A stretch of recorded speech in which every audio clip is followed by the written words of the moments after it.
Hello everyone, my name is Amruta and welcome to my YouTube channel CE Amruta Nair Commerce Coaching Institute. So हमने debenture नाम का जो chapter start किया था उसमें हम लोग ऑलरेडी 2 वीडियोस कंप्लीट कर चुके हैं, जिसमें मैंने आपको इंट्रोडक्शन पार्ट और debenture issue date part, premium and discount के बारे में बताया था। चलिए अब मैं आपको न्यू टॉपिक बताने जा रही हूँ, where debenture is issued for consideration other than cash. मतलब कि यहाँ पे जनरली डिबेंचर इशू करने के सामने हमें पैसे मिलते हैं, उसकी जगह पे हम या तो कोई बिजनेस परचेज करेंगे या तो फिर कोई ना कोई मशीन या प्रॉपर्टी का कुछ खरीदेंगे और उसके सामने डिबेंचर इशू करेंगे। सो चलिए फ्रेंड्स स्टार्ट करते हैं हम लोग इलस्ट्रेशन नंबर 8 से। सो यहाँ पे मैं लिख देती हूँ इलस्ट्रेशन नंबर 8। ओके, तो यहाँ पे मैं आपको सबसे पहले तो बताने वाली हूँ कि किस तरीके से हम number of debenture find out करते हैं। Mansi limited purchase machinery worth ₹6 lakh from Suman manufacturing limited as on 1 December 2017 for ₹2 lakh were immediately paid and the balance was paid by issue of 3,70,000 11% debenture in Mansi Limited. Pass the necessary journal entries in the books of Mansi Limited. If the balance will be paid by issue of 4,20,000 11% debentures by Mansi Limited, then how to write the journal entry for this? तो चलिए हम लोग सबसे पहले case number 1 ले लेते हैं। Case number 1 और केस नंबर 2 में जो कॉमन जर्नल एंट्रीज आ रही है मैं पहले वो लिख रही हूँ, फिर हम लोग केस 1 केस 2 के रिलेटेड हम लोग समझेंगे। तो सबसे पहले कॉमन एंट्रीज क्या आएगी हमारी, तो हमने 1 December 2017 को यहाँ पे मशीन खरीदा है फ्रॉम सुमन मैन्युफैक्चरिंग। तो मेरा फर्स्ट एंट्री आएगा मशीन अकाउंट, बिकॉज हमारे पास मशीन आएगी यहाँ पे। तो मशीन अकाउंट डेबिट, मशीन ले रहे हैं हम लोग वर्थ ₹6 लाख। टू पे किसको करना है हमें कंसिडरेशन, तो सुमन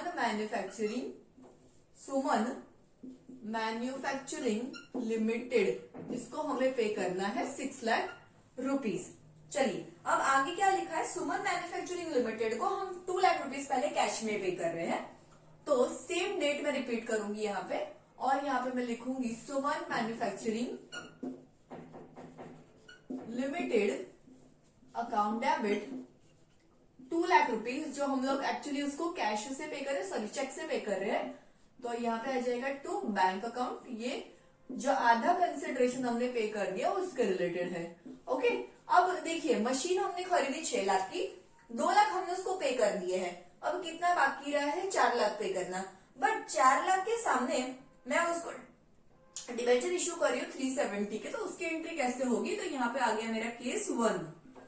ओके, तो केस 1 की एंट्री कैसे होगी, सुमन मैन्युफैक्चरिंग को और कितने पे करने बाकी है मुझे, सुमन मैन्युफैक्चरिंग लिमिटेड अकाउंट डेबिट, उसको कितना पे करना बाकी है, 6 में से 2 दे दिए, 4 बाकी है। ठीक है, अब हमने 11% की डिबेंचर इशू किए हैं यहाँ पे, 11% डिबेंचर ऑफ ₹3,70,000। तो अब देखिए आपको पता चल रहा होगा डिफरेंस कहाँ पे आ रहा है, तो क्रेडिट में आ रहा है डिफरेंस। तो कितने का आ रहा है डिफरेंस, 30,000 का। अब आप सबको ऑलरेडी पता ही होगा कि डिबेंचर के साथ में क्रेडिट में कौन सी अमाउंट आती है हमेशा, security premium reserve account. Okay, तो ये हो गया मेरा बैलेंसिंग फिगर यहाँ पे कि 4 लाख के सामने मैं 370 के डिबेंचर दे रही हूँ and I am also taking security premium of ₹30,000। Now case 2, अब यहाँ पे लिखा है मैंने 4,20,000 का डिबेंचर हमने दिए। तो सुमन मैन्युफैक्चरिंग जो है, तो ये दोनों एंट्री साथ में नहीं आएगी, दिस इज इन और right, case 1 and case 2। Suman manufacturing limited को एज यूजुअल कितना पे करना बाकी है हमारा, तो 6 - 2 4 लाख। ओके, पर मैंने उसको 11% जो डिबेंचर दिए हैं वो मैंने कितने के दिए यहाँ पे, 4,20,000, जो आपको आपके क्वेश्चन में देखने मिल जाएगा। ओके, 4,20,000। अब आपको दिख रहा होगा कि जो डिफरेंस है वो कहाँ पे आ रहा है, एक्चुअली डेबिट में आ रहा है। तो यहाँ पे डेबिट हो जाएगा discount on issue of debenture, तो ये हो गया डेबिट में 20,000। तो ये हो गया मेरा बैलेंसिंग फिगर। तो अगर आपको डायरेक्टली रेडीमेड अमाउंट दे दिया, जैसे कि यहाँ पे आपको नंबर ऑफ डिबेंचर ढूंढना नहीं है, आपको रेडीमेड अमाउंट दे दिया कि हमने 370 पे किया है या तो फिर 420 पे किया है, 3 आप जो भी अमाउंट है वो लिख दीजिए, फिर फाइंड कर लीजिए डिफरेंस। अगर आपका क्रेडिट में आ रहा है तो वो होगा सिक्योरिटी प्रीमियम, डिफरेंस आ रहा है अगर डेबिट में तो वो होगा हमेशा डिबेंचर डिस्काउंट। चलिए नेक्स्ट इलस्ट्रेशन करते हैं, इलस्ट्रेशन नंबर 9। इलस्ट्रेशन नंबर 9 में हम पूरा का पूरा बिजनेस परचेस कर रहे हैं, that is assets and liability of some business and we are issuing debenture as an purchase consideration rather than cash. Okay, so illustration number 9 में Nitin metals limited purchase assets worth ₹880। तो अगर मान लीजिए हम कोई भी बिजनेस की एसेट्स परचेस करें तो अब वो हमारे बिजनेस की एसेट हो जाएगी। ओके, तो हम यहाँ पे जर्नल एंट्री किसके बुक में कर रहे हैं वो भी मैं लिख देती हूँ। तो journal entry in the books of किसके इसमें कर रहे हैं हम लोग, Nitin metals limited, Nitin metals limited. तो यहाँ पे लिखा है कि Nitin metals limited business purchase कर रहा है from so Patel brothers. So Nitin metals limited purchase assets worth ₹880। तो पहला जो जर्नल एंट्री आ जाएगा, क्योंकि उसकी जो एसेट्स अब मेरी एसेट्स हो जाएंगे, एसेट्स अकाउंट डेबिट। आप चाहे तो एसेट्स अगर प्लूरल फॉर्म में है तो you can also right sundry assets, right, क्योंकि यहाँ पे बहुत सारी एसेट्स होगी। Assets worth ₹8,80,000 also took over the liability that is creditors. तो यहाँ पे हमेशा जब भी हम अदर देन कैश में खरीदते हैं तो हमेशा एक लाइन छोड़ दीजिए यहाँ पे। तो ये हो जाएगा इधर लायबिलिटी, लायबिलिटी में यहाँ पे एक्चुअली लिखा ही है कि क्रेडिटर्स है ये, तो दोनों मेंशन कर देती हूँ मैं, 880 और लायबिलिटी है मेरी 160 की। ओके, फिर लिखा है of Patel brothers decided to pay for a purchase consideration of 7,68,000। Okay, तो यहाँ पे मैं लिख दूंगी पटेल ब्रदर्स। पटेल ब्रदर्स को कितना चुकाना है हमें, purchase consideration, PC is a purchase consideration which is 7,68,000 rupees। तो आप यहाँ पे देख सकते हैं कि टोटल मेरा नेट एसेट माइनस लायबिलिटी जो है वो कितना आ रहा है मेरा नेट एसेट्स माइनस लायबिलिटी। तो 880 माइनस 160 जो कि आ रहा है मेरा यहाँ पे 720। ओके, तो जैसे मैंने शेयर कैपिटल में भी इसमें बताया था कि अगर मेरा नेट एसेट्स कम है और मेरे पटेल ब्रदर्स को जो परचेज कंसिडरेशन में चुका रही हूँ वो ज्यादा है, तो दैट मीन्स मेरा जो डिफरेंस आएगा वो डेबिट में आएगा। ये मैंने इसलिए जगह आपको खाली छुड़वाई थी ताकि हम या तो अगर मैं ज्यादा पे कर रही हूँ तो हमेशा मैं गुडविल के लिए ज्यादा पे करूंगी, अगर मैं कम पे कर रही हूँ तो वो कैपिटल रिजर्व में जाएगा। तो यहाँ पे मैं नेट एसेट 720 के बदले में ज्यादा पे कर रही हूँ 768 रुपीज, तो ये अमाउंट चला जाएगा मेरा गुडविल अकाउंट में। तो यहाँ पे लिख देंगे हम गुडविल अकाउंट डेबिट। ये हो गया मेरा बैलेंसिंग फिगर अगेन। तो 720 माइनस 768, तो ये अमाउंट हो गया मेरा 48,000। अगर मानिए 720 ये है और मैं यहाँ पे 7 लाख पे कर रही हूँ तो मेरा जो डिफरेंस है वो हमेशा क्रेडिट में आएगा। तो इसी लाइन में हम लिख देंगे capital reserve. Okay, by with the difference amount. Second entry, अब पटेल ब्रदर्स को हमें कितना पे करना है, पटेल ब्रदर्स, वापिस क्वेश्चन में पढ़ लेते हैं हम लोग, Patel brothers account debit. So we decided to pay 768। Nitin metal limited paid the purchase consideration by issuing 12% debenture of 100 each at a premium of 20%। मतलब कि यहाँ पे नंबर ऑफ डिबेंचर्स आपको नहीं दिए हैं, इतना पता है मुझे कि पटेल ब्रदर्स को मुझे 768 पे करना है। तो जब भी अगर नंबर ऑफ डिबेंचर आपको नहीं दिए तो आपको छोटा सा वर्किंग करना पड़ेगा यहाँ पे। तो ऊपर में लिख रही हूँ purchase consideration divide by issue price of debenture. Okay, तो परचेज कंसिडरेशन कितना है मेरा 768,000 डिवाइड बाय इश्यू प्राइस। आप देखिए 100 रुपए का डिबेंचर एट अ प्रीमियम। तो आप ध्यान करिए, हमारा जो ओरिजिनल कैलकुलेशन होता था उसमें हम कैसे लिखते थे, 100 रुपए का डिबेंचर प्लस प्रीमियम, तो इश्यू प्राइस कितना हो जाता था उसका 120। ओके, तो यहाँ पे आपको जो अमाउंट मिलेगी वो आ रही है हमारी 6400 नंबर ऑफ डिबेंचर्स। इनकेस अगर यहाँ पे बाय डिस्काउंट लिखा है, अगर मान लीजिए लिखा होता है कि 100 रुपए के डिबेंचर 10% डिस्काउंट है तो मेरा इश्यू प्राइस आ जाता था 90 रुपीज यहाँ पे, तो मेरा number of debenture again change हो जाता। अब इस केस में मुझे प्रीमियम लिखा है, तो ये अमाउंट मैंने कौन सी ली है, यहाँ पे मैं आपको बता देती हूँ, this is 100 rupees plus 20 rupees premium, इस तरीके से ये 120 आया है। तो पटेल ब्रदर्स को क्या पे करना है, सबसे पहले तो मुझे डिबेंचर, कितने परसेंटेज के डिबेंचर है मेरे, डिबेंचर है 12% के, तो 12% डिबेंचर्स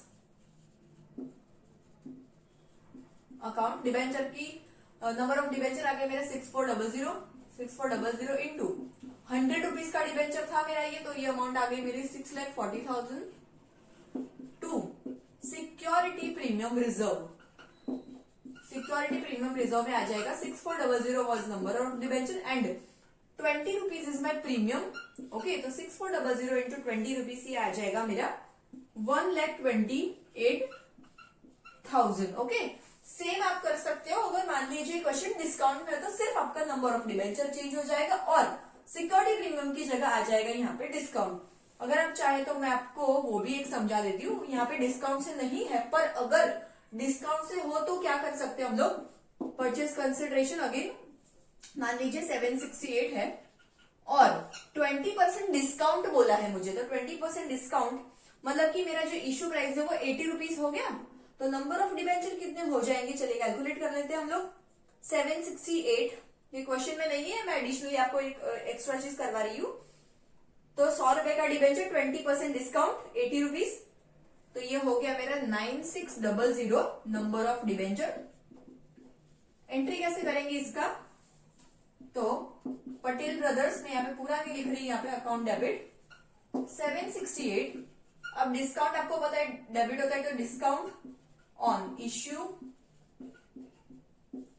ऑफ डिबेंचर ये आ गया 9600 इंटू 20% डिस्काउंट दिया था हमने।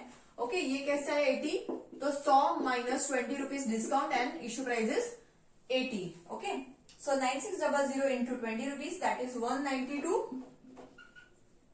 To 12% debenture 9600, original price of debenture is 100 rupees, तो ये आ गया 109,60,000। आप चाहे तो क्रॉस वेरीफाई कर सकते हैं, that is 768 plus 192 will become 960। Okay, तो चलिए आपको जो debenture issued other than cash का इलस्ट्रेशन आपको समझ में आ गया होगा, ये भी समझ में आ गया कि नंबर ऑफ डिबेंचर कैसे फाइंड आउट करते हैं, तो purchase consideration divide by issue price of the debenture. चलिए और एक आपको इलस्ट्रेशन समझाती हूँ, that is a debenture issued as a collateral security. So चलिए जानते हैं when the debenture are issued as a collateral security. तो कई बार कंपनी को लोन की रिक्वायरमेंट होती है, तो लोन कंपनी लेती है बैंक के थ्रू। अब बैंक को आपको जैसे पता ही है कि बैंक को अगर बैंक के पास से हम लोन लेते हैं तो हमें सामने उसको कुछ प्रिंसिपल सिक्योरिटी देनी पड़ती है।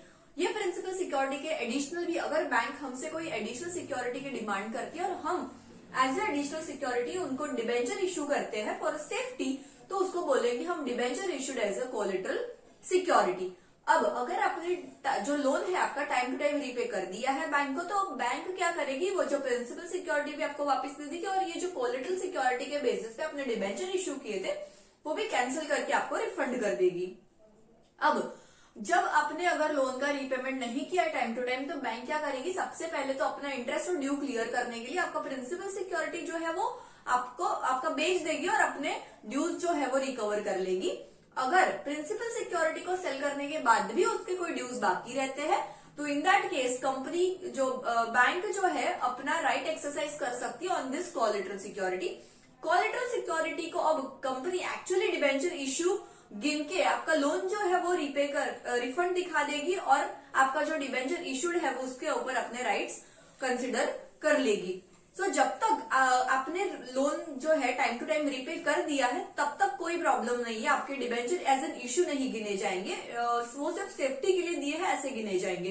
पर अगर आपने लोन नहीं रीपे किए तो ही वो बैंक आपके डिबेंचर पे अपना राइट एक्सरसाइज कर सकती है। अब अकाउंटिंग में हम लोग दो तरीके से इंटरेस्ट पास करते हैं, तो इसमें दो तरीके हैं। डिबेंचर अगर कोलेटरल सिक्योरिटी इशू किया है तो उसके दो तरीके हैं शो करने के, जब हम एंट्री नहीं पास करते और कब हम एंट्री पास करते हैं। तो सबसे पहले अगर मान लीजिए हम एंट्री नहीं पास करते तो हम सिर्फ एक ही एंट्री करेंगे, दैट इज जब लोन हमने ली है तो बैंक अकाउंट, जब हमने लोन लिया है तो क्या अकाउंट एंट्री करेंगे, bank account debit to bank loan account. ठीक है, तो यहाँ पे मैंने जो डिबेंचर इशू किए है उसकी मैंने कोई एंट्री नहीं की है। इसको जस्ट हम हमारी बैलेंस शीट में जब लोन लेते हैं तो सिर्फ हम नैरेशन में दिखा देंगे कि we have issued debenture as a collateral security, और कोई भी एंट्री यहाँ पे नहीं आएगी। तो हमारा जो इलस्ट्रेशन नंबर है यहाँ पे, इलस्ट्रेशन नंबर है 10, उसमें क्या लिखा है, company had 14 lakh issued 11% debentures as on 1st April during the year company टू का लोन। तो यहाँ पे मैं सिर्फ लोन की एंट्री कर रही हूँ 3 lakh rupees. Okay, 3 lakh rupees के सामने हमने बैंक को सिक्योरिटी इशू की 11% डिबेंचर में 2 लाख रुपए की कोलेटरल सिक्योरिटी। अगर मान लीजिए एंट्री पास नहीं करनी है तो हम डिबेंचर इशू की कोई एंट्री पास नहीं करेंगे, debenture issued as a collateral security. So entry सिर्फ एक ही चीज की आएगी कि हमने लोन ली है। ओके, और सिर्फ इसका नरेशन में हम लोग शो करेंगे that debentures has been issued as a collateral security. Okay, सिर्फ इसकी बैलेंस शीट में। अब आता है नंबर इसका व्हेन एंट्री इज पास्ड। तो ये वाली जो लोन लेने की एंट्री सेम रहेगी, एडिशनल हम एंट्री यहाँ पे क्या करेंगे, तो यहाँ पे हम एक अकाउंट ओपन करेंगे, debenture suspense account, suspense account debit to कितने परसेंट की डिबेंचर इशू किए हमने, यहाँ पे 11% से, तो 11% डिबेंचर अकाउंट। तो ये अमाउंट आ जाएगी मेरी यहाँ पे 2 लाख, बिकॉज यहाँ पे मैंने 2 लाख के डिबेंचर्स इशू किए हैं। ठीक है, तो अब जैसे आप देख सकते हो यहाँ पे डिबेंचर सस्पेंस अकाउंट ओपन किया। तो एक्चुअली ये डिबेंचर सस्पेंस अकाउंट ये बैंक लोन में कब कन्वर्ट हो जाएगा, कि जब हम लोग लोन रीपे नहीं करते। अगर मान लीजिए लोन रीपे कर दिया है तो ये एंट्री हमारी रिवर्स हो जाएगी। तो यहाँ पे एज अ सिक्योरिटी ही ऑफर किए हैं हमने, तो ये अभी तक इशूड डिबेंचर नहीं माने जाएंगे, ये सिर्फ ऐसे कोलेटरल सेफ्टी पर्पस के लिए दिए है, ये माना जाएगा। अब इस दोनों के केस में कैसे बैलेंस शीट में एंट्री करेंगे वो आप देखिए, आपकी स्क्रीन पे आपको दिखेगा। तो जैसे अगर मान लीजिए एंट्री नहीं करते तो यू कैन सी कि नैरेशन में हमने सिर्फ दिखा दिया है कि 2 लाख के डिबेंचर हमने इशू किए हैं। और अगर हम एंट्री पास करते हैं तो यू कैन सी कि हमने डिबेंचर जो अमाउंट है, कोलेटरल सिक्योरिटी हमने दिखाया है 2 लाख इनर कॉलम में, लेस डिबेंचर सस्पेंस। तो यहाँ पे एक्चुअली ये डिबेंचर अभी तक इश्यू हुए हैं एज अ कोई कंसिडरेशन के सामने, वो नहीं अभी तक क्लियर हुआ है। इसके लिए हम इसको सिर्फ इनर कॉलम में दिखाएंगे, आउटर कॉलम में इसकी कोई अमाउंट नहीं आएगी। तो क्या होगा यहाँ पे 11% debenture issued as a suspense 2 lakh rupees minus debenture suspense account minus करके आउटर कॉलम हमारा कर देंगे 0। और आप देख सकते हो कि बैंक लोन की भी हमने एंट्री की as a long term liability. So I hope आपको आज के जो वीडियो में हमने debenture issued as a collateral security और debenture issued as a other than cash, ये दोनों टॉपिक के बारे में हमने पढ़ा। अगर आपको ये वीडियो अच्छा लगा, समझ में आ गया, तो प्लीज लाइक कर दीजिए, दोस्तों के साथ शेयर कीजिए और चैनल को प्लीज सब्सक्राइब करना मत भूलिएगा।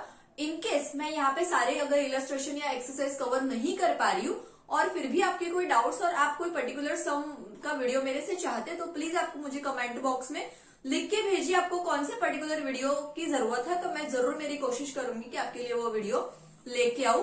अगर सब्सक्राइब नहीं किया तो प्लीज आने वाले वीडियो के लिए सब्सक्राइब कर दीजिए। Thank you so much.